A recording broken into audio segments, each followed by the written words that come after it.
Buenos días.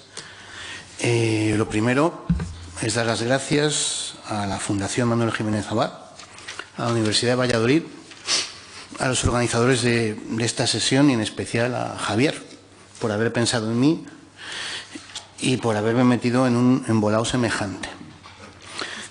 Mejor este. Sí, vale.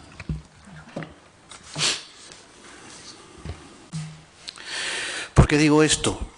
Primero porque soy el único que no es miembro de la academia. Soy doctor en Derecho, pero bueno, soy profesor colaborador, pero no soy profesor ni catedrático. Entonces, estas sesiones a mí, pues yo soy eminentemente práctico, no me queda más remedio.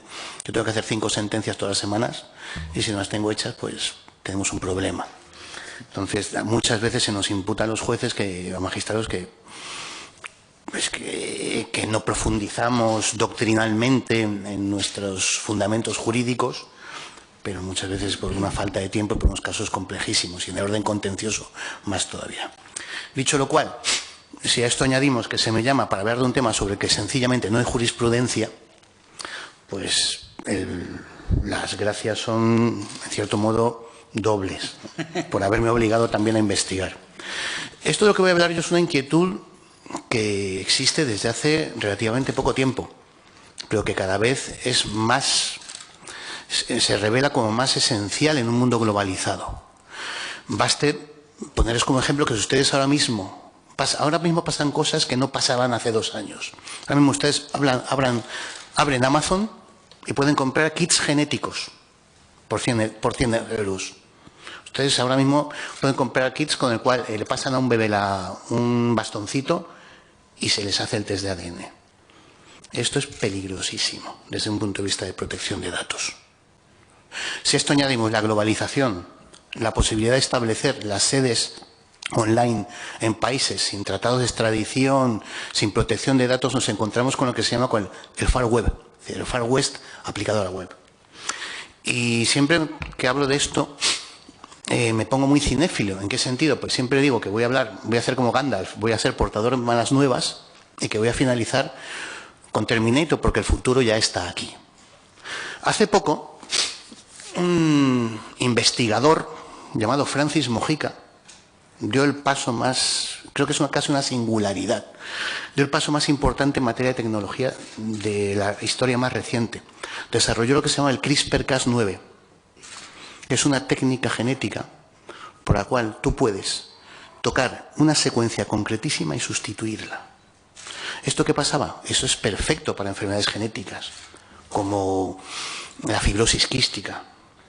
Pero si se hace eso, también hemos llegado a la posibilidad de enhancement.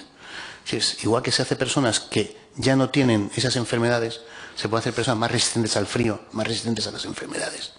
Y esto que parecía, insisto, una ciencia ficción, ya se ha hecho 2 veces y autorizado por Naciones Unidas. ¿Por qué? Porque más vale controlar que este tipo de experimentos de investigación se haga fuera de un manto mínimamente protector. Insisto, Amazon, pero es que, por ejemplo, ustedes, uno de los últimos artículos de la revista de tecnología del MIT hablaba, por ejemplo, de Helix. ¿Qué es Helix? La idea de Helix, y les cito, es decir, lo pueden buscar ustedes, es recolectar una muestra de saliva de cualquiera que compre una app de ADN. Con esa muestra la empresa puede secuenciar y analizar los genes del cliente y digitalizar los resultados para que puedan ser consultados por los desarrolladores de software que quieran vender otras apps. Y si a eso unimos proyectos como Google Genomics, que son grandes repositorios de información genética que tenemos, pues tenemos, no voy a decir un peligro, pero tenemos un panorama jurídico en que la protección efectiva, no meramente formal, de nuestra intimidad se hace virtualmente imposible. Y eso es lo que hay. Y eso es lo que hay en un mundo en que, insisto, un día de investigación de hoy son 10 años de investigación de hace 30 años. Big Data, espacios virtuales, Internet, es algo impresionante. Y si a eso unimos el fácil acceso de los menores a la posibilidad de prestar consentimientos de 400 folios, pues ya se junta la fragilidad de la protección efectiva con la fragilidad de los sujetos pasivos. con la entidad de lo que se está cediendo. Estamos en el mundo de Facebook, estamos en el mundo de... Ustedes, de Instagram, cualquier aplicación de estas les va a pedir permiso para acceder a sus fotos. Pues lo que les pide permiso para acceder a sus fotos, en un futuro proximísimo les va a pedir permiso para acceder a otras cosas mucho más sensibles. Y con eso se negocia, y con eso se trafica. Entonces, ese va a ser un poco el objeto del artículo. Pues más bien es un artículo quizá de profecías, porque es que esto es tan nuevo que no existe jurisprudencia ni normativa. Se intenta, pero siempre para lograr el mayor número de estados que se asocien, es preciso tirar de lo de siempre, de conceptos jurídicos indeterminados. Y los conceptos jurídicos indeterminados no son sino eso, son conceptos jurídicos que se van acuñando, y normalmente se van acuñando por la jurisprudencia, pero una jurisprudencia en este caso inexistente. Y es para materias como estas para las que está la especial trascendencia constitucional, el artículo 35 del Convenio de Europa, del Convenio de Derechos Humanos y otros similares. Puesto en manifiesto este marco general, que no es catastrófico, pero sí es un marco excepcional, pues voy a empezar simplemente, dada cuenta del poco tiempo que tengo, les voy a dar un pequeño recorrido por cómo voy a intentar establecer esto, como dice, en una publicación en que, como se dice, esto va a quedar.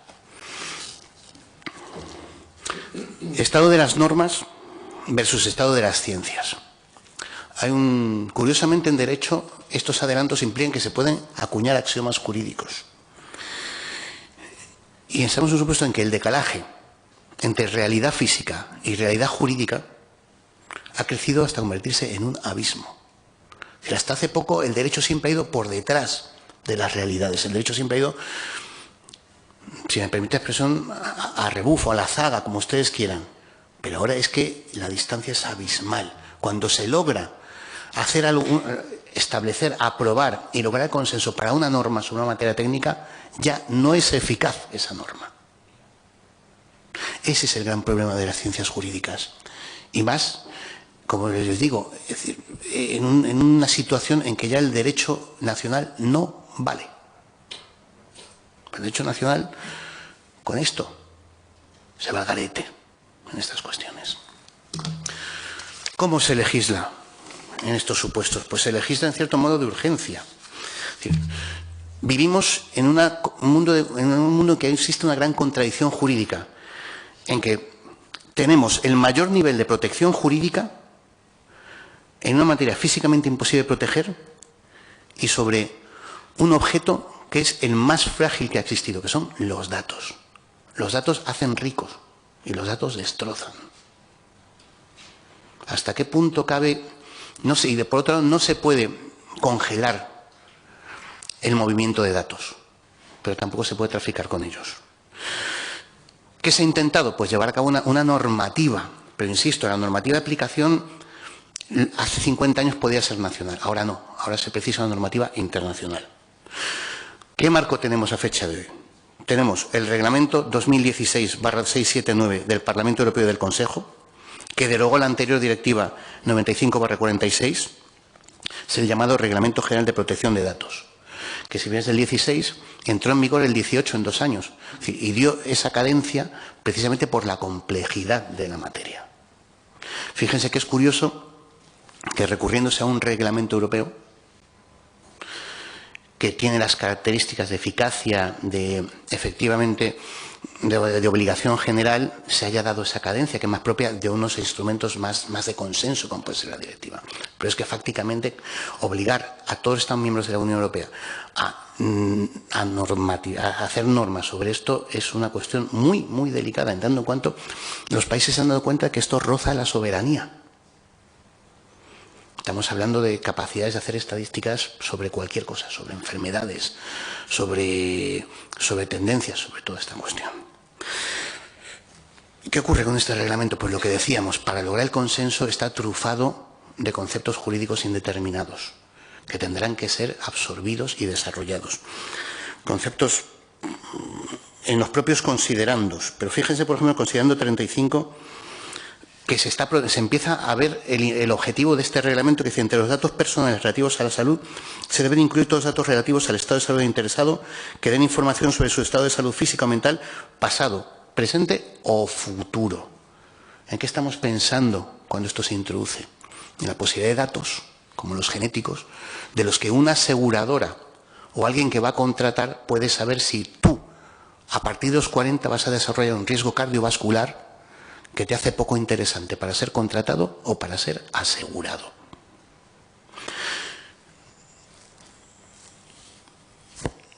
Todo número, símbolo o dato asignado a una persona física que la identifique de manera unívoca se incluye.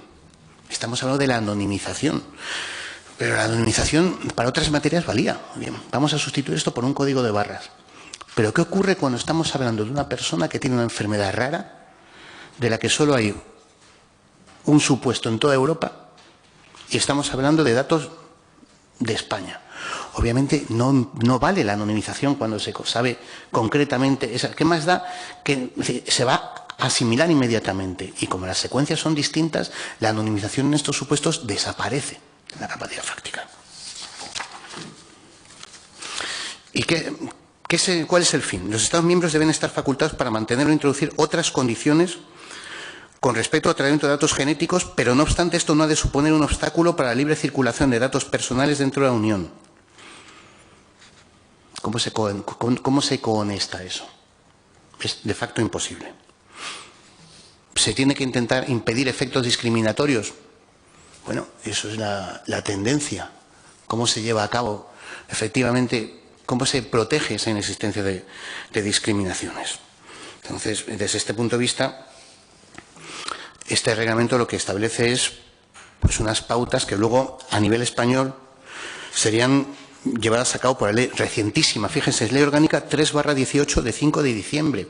Estamos hablando de hace poquísimos meses. De protección de datos personales y garantía de los derechos digitales. Y a su vez también estuvo la Directiva 2016/680 relativa a la protección de las personas físicas. Esto es el marco en que nos estamos moviendo. En cuanto a la Ley Orgánica, pues básicamente lo que hace es implementar este reglamento. Ya veremos uno de los fallos, y le llamo así porque se habló cuando estábamos en el think tank de esto, que es lo de las sanciones. Tú, un sistema de esto, si no pones un sistema de protección judicial efectiva y de sanciones efectivo, se queda en papel mojado. Es curioso ver las constituciones, como estoy rodeado de constitucionistas, las constituciones más bonitas desde el punto de vista de los derechos son las menos protegidas. Por eso mismo pueden permitirse poner lo que quieran, porque no se van a proteger. Ya veremos el problema de la ejecución, porque no sé si lo tratará algún compañero, de las sentencias del Tribunal Europeo de Derechos Humanos. La sentencia del Tribunal Europeo de Derechos Humanos, la ejecución es cuando menos complicada.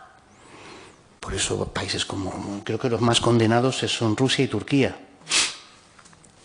que nos condenen a ver cómo eso se ejecuta. Entonces esto se conjuga. Desde el punto de vista del control jurídico, pues al final esto es Big Data. El control jurídico es muy difícil. Por eso les digo que esto no es que sea ciencia ficción, pero estamos intentando, no teoretizar, pero estamos intentando buscar soluciones muy difíciles. El control jurídico es muy difícil. Efectivamente, en materia de jurisprudencia del Tribunal de Justicia, ya se dice que una normativa que no prevé la existencia de acciones efectivas a disposición justiciable vulnera el contenido esencial del derecho fundamental a la tutela judicial efectiva del artículo 47. Eso es así. Pero ¿cuál es la tutela judicial efectiva en asuntos tan complicados? Se tiene que contar con instrumentos efectivos de reacción jurisdiccional. Vamos a lo mismo. La reacción jurisdiccional no es solamente el derecho a juzgar, sino que es esencialmente el derecho a ejecutar lo juzgado. Una sentencia que tarda 10 o 15 años en ser ejecutada, desde el punto de vista de la tutela judicial efectiva, se queda en blanco. Y nos pasa a nosotros como magistrados. Un abogado inteligente y avezado puede prolongar una ejecución bastante tiempo. Entonces, de ahí que el control jurídico del Big Data, si ya en supuestos normales tenemos problemas, en estos supuestos los problemas se multiplican. ¿Qué es necesario ahora mismo? Por lo pronto, que exista un solapamiento de jurisdicciones, es decir, que tengamos la jurisdicción ordinaria, la jurisdicción constitucional y la jurisdicción europea, bien sea desde el punto de vista de derechos humanos, que no voy a meterme en esto, por eso lo van a tratar los compañeros, o bien sea desde el punto de vista de la Unión Europea, que básicamente yo siempre he concebido como una jurisdicción contencioso administrativa porque es revisora. Esta protección sería directa o indirecta, bien contra la lesión o bien a través de la indebida protección jurisdiccional de la lesión. Pero se hace necesario como consecuencia establecer esa necesidad de coordinar y armonizar esta protección. Me estoy yendo de... Y no solo esto, sino que también es una cosa muy importante, que es lo que yo voy a postular en mi ponencia. El operador jurídico, sobre todo en estos casos, tanto el jurisdiccional como el operador de salvaguarda, puede jugar con instrumentos previos. ¿De qué estoy hablando? De las medidas cautelares. Incluso de las alertas alimentarias, que es un concepto más amplio que los meros. Bueno, alertas alimentarias se han usado desde para el jamón, pasando por los implantes de silicona, y es un concepto amplio que lo que permite es una reacción rápida y inmediata, porque en algunos supuestos es inaudita aparte. Esto se debería combinar con sanciones administrativas, por ejemplo, de la Agencia Española de Protección de Datos, y con sanciones europeas, por ejemplo, de la Comisión Europea. Vamos a ver, la bondad del ser humano en estos supuestos no existe, porque la recogida de datos muchas veces es con un objetivo concreto. ¿Qué es lo que funciona? Un régimen de sanciones grande. Por eso mismo, y ha proporcionado a Google 9.000 millones de euros. Es como si yo tengo una terraza en Ibiza y me van a multar 200 euros por tener 7 mesas más. Es que lo compenso con creces. Esto es así. Si a esto unimos que no existe, que las sanciones solo establecen máximos y no mínimos, ¿qué va a ocurrir? Un país puede tener de sanción de 10, por ejemplo, las infracciones dispuestas siguientes se sancionarán con multas administrativas de 20 millones de euros como máximo. Perfecto. ¿Qué ocurre? Países tendrán de 1 a 100 euros y países tendrán de 10 millones a 20 millones. ¿Dónde me voy yo a ir a ejercitar mi función? Al país que menos me castigue. ¿Esto qué crea riesgo? En lo que llamamos siempre el forum shopping. Y si ustedes se dan cuenta es que los laboratorios de criogenización están en Rusia, por ejemplo, en la investigación más avanzada en esta materia está en China, y es decir, estamos en un mundo en que podemos irnos. Esto no ya era la figura de los famosos abortos de los años 70, que esto se ha multiplicado. Y si con eso contamos con sistemas de ingeniería financiera, con paraísos fiscales, sistemas de ingeniería informática y países en vías de desarrollo que no tienen ningún problema en contratar a un mega freak del MIT para que les haga un sistema de ciberseguridad impresionante, pues esa es la perspectiva que tenemos. Ya voy a intentar terminar. Mecanismos recientemente que hasta ahora eran efectivos, como la anonimización y reidentificación, ahora mismo con genética no podemos hablar de eso. A una persona se la reconoce por su secuencia genética, eso es lo más importante que hay y eso no engaña, es decir, eso es único. Con lo cual, lo que decíamos antes, anonimizar, pues ¿cómo se puede anonimizar eso? Otros mecanismos como la ciberseguridad, las restricciones, los protocolos de acceso, los antivirus, la corrupción de datos, que no supresión, pues sí, pero insisto, es que incluso estos mecanismos se van quedando, la evolución es tan rápida que es muy, muy, muy difícil. Y en cuanto al consentimiento individual, en estos supuestos, ya se lo digo, que es prácticamente imposible. ¿Por qué? Es decir, controlarlo. ¿Por qué? Porque tenemos niños que están jugando al Fortnite, e igual que te dan un consentimiento para que accedan a tu ordenador, de aquí a nada, ya les he hablado de Helix. Es decir, va a haber aplicaciones que van a tener tu huella genética. Y es que ya el sustrato está. Tenemos Helix, tenemos Genomics.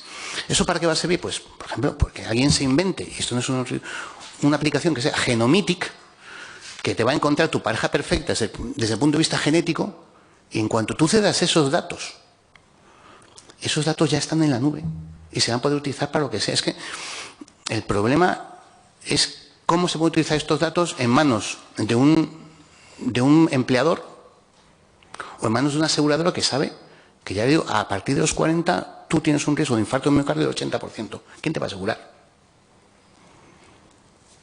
Ha habido, las únicas sentencias que ha habido un poco que han tocado indirectamente esta perspectiva son las famosas Facebook. Una en materia de cesión y transferencia de datos desde Europa a Estados Unidos y una segunda que es en materia de cookies. Cuando ustedes se meten en una aplicación y dicen acepta cookies, es que si no acepto cookies no puedo leer el artículo del País. Damos al aceptar con una felicidad y con una lasitud como si eso no importara. De hecho, Facebook tenía razón. Facebook, si alguien, lo que pasa es que no lo hacemos ninguno, se parara a ver las condiciones del contrato de cesión, son folios, pero son centenares de folios en que tú das pues, hasta la ropa interior. ¿Pero qué es lo importante? Lo importante es que quiero que mis fotos aparezcan en Instagram. Lo importante es que quiero que la gente en Facebook vea lo guay que soy.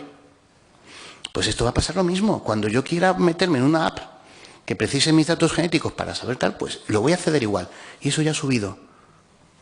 ¿Cómo se protege esto? Pues, y aquí llego ya a las conclusiones, perdonando al otro ponente de la tardanza,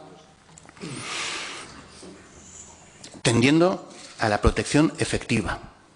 Y la protección efectiva en este caso, el Far Web, como yo digo, no es un territorio de buenos salvajes, y es un territorio que solo va a funcionar a base de sanciones y a base de medidas cautelares y medidas previas, porque es muy difícil lograr reparaciones efectivas en esta cuestión.